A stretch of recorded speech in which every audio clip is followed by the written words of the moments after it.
What's good? What's good? It's the one, the only, but what do I know? Boxing coming back at y'all with another one, man. So we got a video on Gervonta Tank Davis. It has been highly rumored that Gervonta is done boxing. He says he's retiring, or sources are saying that he says he's retiring. Now I put y'all up on game when fighters say they're retiring. If you look at the screen right here, you'll actually see this is Gervonta's box rig. Now, if a fighter is truly retired, first and foremost, it's gonna say inactive. It don't matter when they fought. The only time it says inactive is if a fighter does not fight it hasn't fought in a year, or if they're retired or whatnot. So this is the number one verification to let you know that Gervonta Davis has not really retired, not yet, at least officially. Now, does he plan on retiring soon? Maybe, I don't know. But as of right now, he has not notified any of the boxing commissions, any of the sanctioning organizations. So he is still currently active and the WBC lightweight champion. Now, it's a lot of speculations as to what's going on as far as with Tank and his career. Many people are talking about this situation where he has with I don't know if that was his baby mama or his girl or whoever the woman is he put his hands on. And I heard he has the same judge that he had when he did the hit and run with the pregnant chick. And if he has that judge, I don't know what to say to Tank. I mean, other than, bro, I don't know why you keep pushing your luck, because obviously she don't like you. Tank has he had a fight scheduled, a rematch scheduled. Well, it never was official, but it's supposed to be a rematch with Lamont Roach, which was supposed to be on August 16th. No announcement has been made, and it's safe to say, because August is in like a few days, that fight is not going to happen whatsoever. All right. Now, there's many speculations as to why Tank wants to retire. If you ask me, from what I know about the sport, him being with the PBC. If you don't know, the PBC is going through a big turmoil. Al Haymon is no longer running the PBC of right now. As actually, it's rumored that Al Haymon is very sick. So, you know, my prayers go out to him and his family or whatnot. But the PBC has a lot going on, and if I'm being honest with you, if I'm any fighter signed to the PBC, I'd be stressed, because look at the inactivities of each fighter from the PBC. You know, you got guys like Frank Martin, who fought Tank Davis last year, and we ain't heard from him since. You know, and another fighter who I was actually just talking to my homeboy about that nobody mentions whatsoever. Do y'all remember Brian Castano and how he fought Jermell Charlo? And we ain't heard from this man since then, and that was 3 years ago. That was like May of 2022.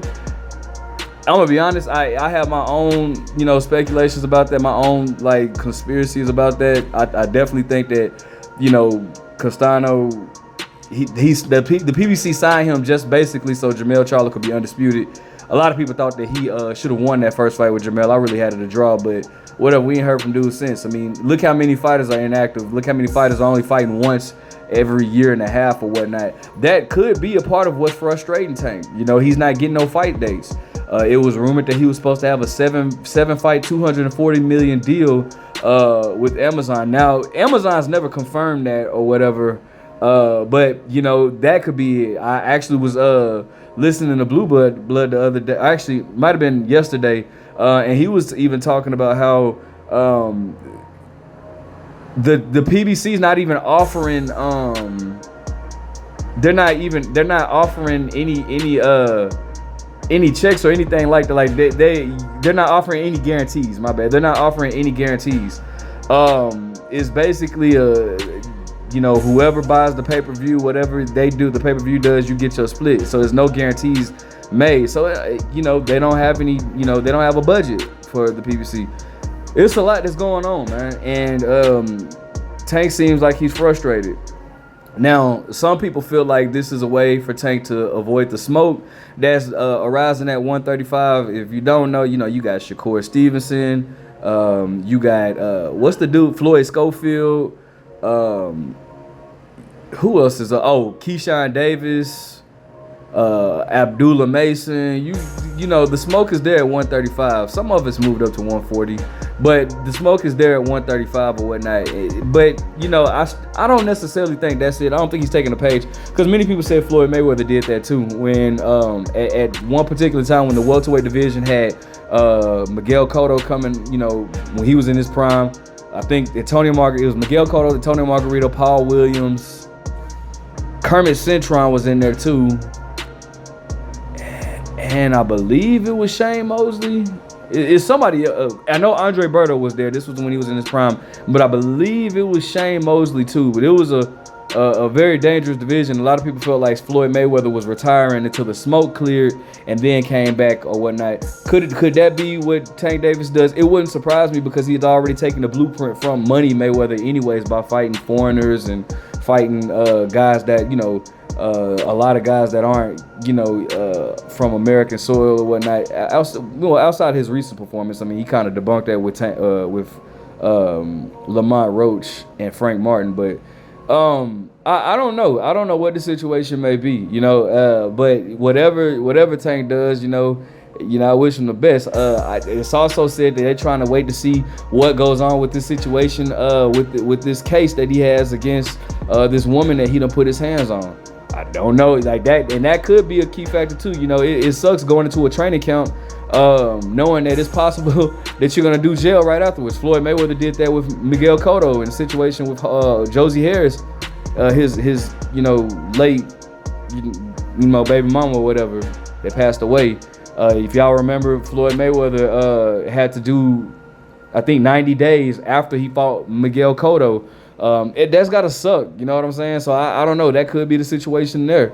But regardless, I mean, I hope he gets it together, man. It sucks because I would hate for Tank to retire at such a young age and not really accomplishing what he could have accomplished. It's too much money that he's left there on the table. And honestly, if you're in control of your career, it probably would be best to go sign with, or at least go work. You don't have to even sign with them because Tank is a big enough draw where he can work with somebody on a case-by-case basis the way that Canelo Alvarez does. I would love for him to work with Matchroom and get a fight against Shakur Stevenson.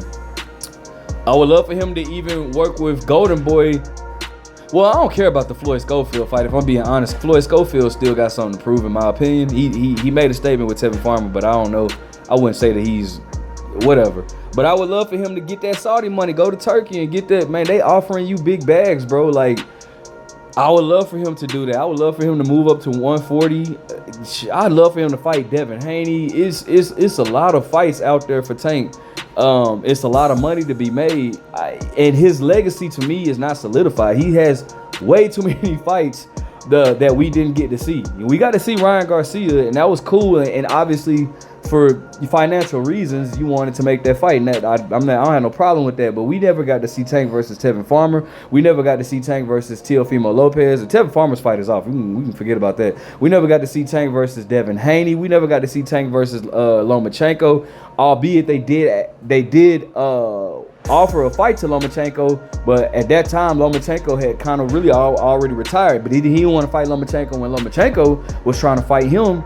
You know what I'm saying? So, you know, we didn't get a Tank versus who else did we not get? What did I say? Shakur? I think I said Shakur.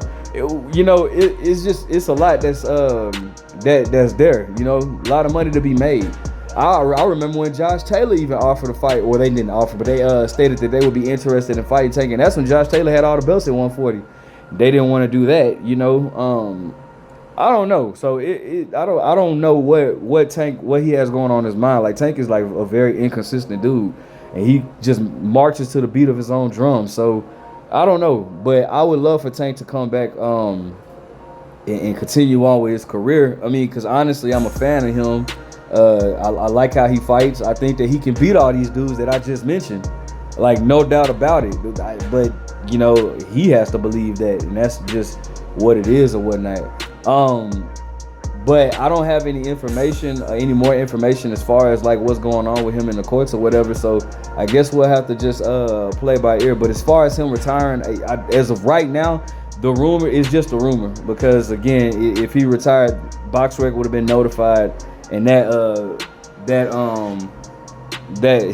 he would have been known as being inactive or whatnot. So we'll see how that goes, and I'll definitely keep you guys posted. In the meantime, in between time, Gary Russell, that's another fight. Now I don't blame Tank for that fight not happening, but I definitely felt like that was a fight that I wanted to see. But I got to do a video on Gary Russell anyway. But that's just my take on it. Let me know what you guys think. Make sure you guys like, comment, subscribe. Do you think Tank is retired? And do you even want to see him Who do you want to see him against next? But what do I know?